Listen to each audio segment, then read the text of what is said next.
राजा दशरथ जी समाज सहित भोजन करने के बाद जनवासी में गए। बहुत सब लोग खुश हुए थे।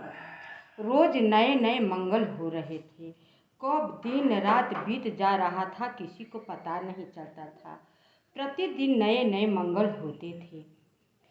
सुबह जब राजा जगे तो नहा धो निवृत्त हो करके वशिष्ठ मुनि जी के पास गए और बोले कि हे मुनि जी को प्रणाम करके बोले कि हे मुनि जी, आप विश्वामित्र जी को, जबाली को, सब श्रेष्ठ श्रेष्ठ मुनियों को आप बुलाइए। 4 गाय लाल लाल मंगवाई राजा ने।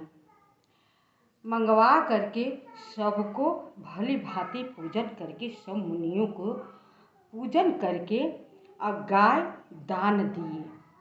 याचकों के बुला करके उन्होंने बहुत प्रकार से दान दिए। फिर ब्राह्मणों को बुलाया।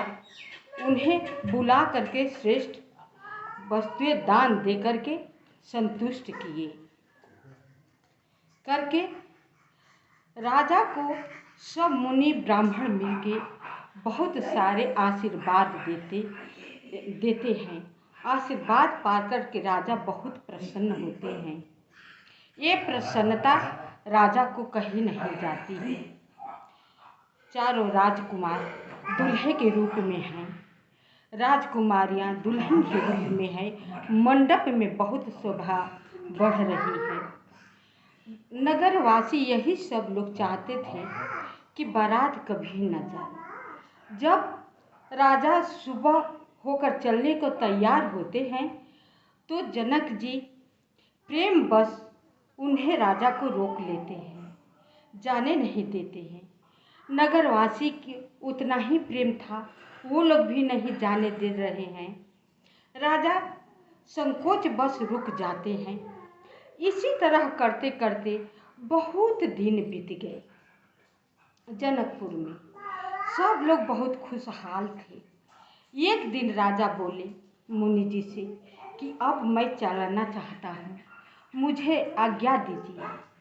तब सतानंद जी, विश्वामित्र जी, वशिष्ठ मुनि जी आकर के राजा को समझाते हुए कहते हैं कि हे राजा साहब, महाराज अयोध्या को जाना चाहते हैं। देखिए आज न कल तो जाना ही जाना है, तो बहुत दिन रुक गए, अब वो जाना चाहते हैं, आप उन्हें आज्ञा दीजिए। राजा सुनकर हाँ कह दिए। अनंतपुर में यानी महल में खबर करवा दिए कि सब मिल करके लड़कियों को सजा दिया जाए, बारात वापस जाएगी। यहाँ राजा जनक जी नाना प्रकार के दान दहेज सब गाड़ी छकड़े में लदवा कर आते वक्त जहाँ जहाँ पर जनवासी पड़े हुए थे वहाँ पर भिजवाने लगे। कुशल रसोइयाँ भिजवाने लगे।